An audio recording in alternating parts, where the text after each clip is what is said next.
All right, let's talk about one of my favorite places to cook, and that is the grill. Something about grilling, especially during the summer, it's just a lot of fun. You can do it outside. It's great if you got a pool nearby. Anyways, let's talk about the different types of grills. Oh, before we do that, make sure you have a fire extinguisher because you're gonna wanna have it if you need it, and if you don't need it and you don't have one, it's not worth it. Just spend, I think you get one for like 15, 20 bucks. You may never use it, but they last for years, so get one. All right. The different types of grills. So we have propane, we have natural gas, and we have charcoal. Those are kind of the main ones. This guy here is natural gas. You'll typically find that in houses or maybe as a common grill in an apartment complex. They're great because you don't have to worry about the gas running out.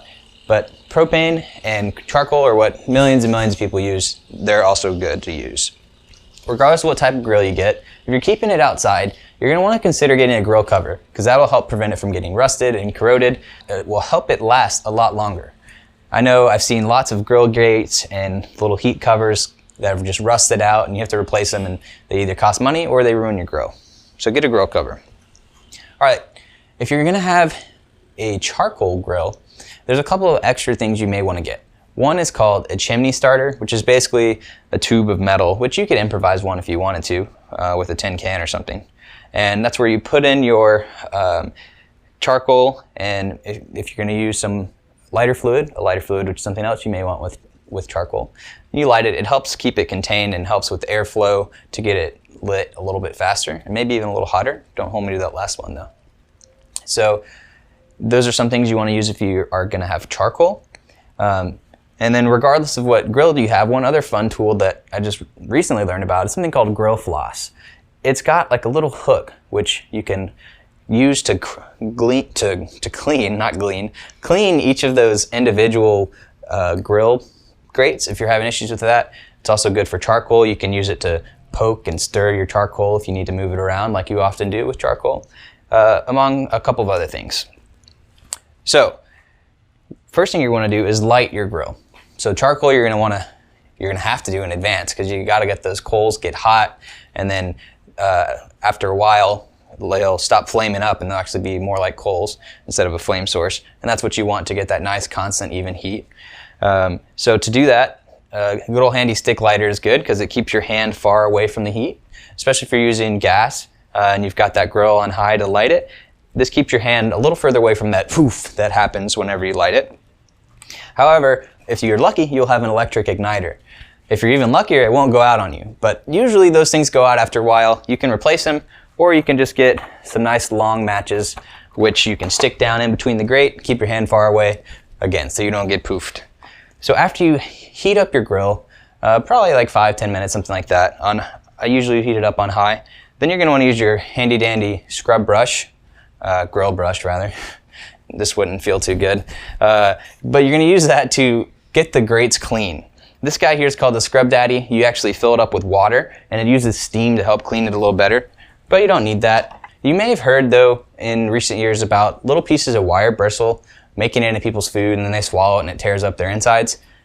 Not a huge chance of that happening, but it's a good reason. You don't want to go too cheap on your grill brush. And the bigger one is make sure if you ever see it falling apart or as it gets older, just replace it. It's not worth the risk. And we'll have a recommendation for a good one that doesn't fall apart in the link below. And one other thing you can do is you can take an old rag and maybe even get a little damp. After you scrub it with the brush, you can take that rag and either with your hand or with some tongs to stay further away from the heat, wipe it off, and that'll get any loose bits of metal as well as any food or anything else that was left and get your grill nice and clean. So let's talk about how you want to get your food onto the grill. So things like steak and chicken, you may not need something necessarily, but if you are using chicken, you may want to get a vertical roaster. If you ever heard of beer can chicken, that's basically a way to stand it up in the grill. Or you can get a little rotisserie, which is basically a little electric motor that'll turn the chicken for you so you can cook it low and slow. But other than those fancy things for grilling chicken and steak and pork, you don't need much.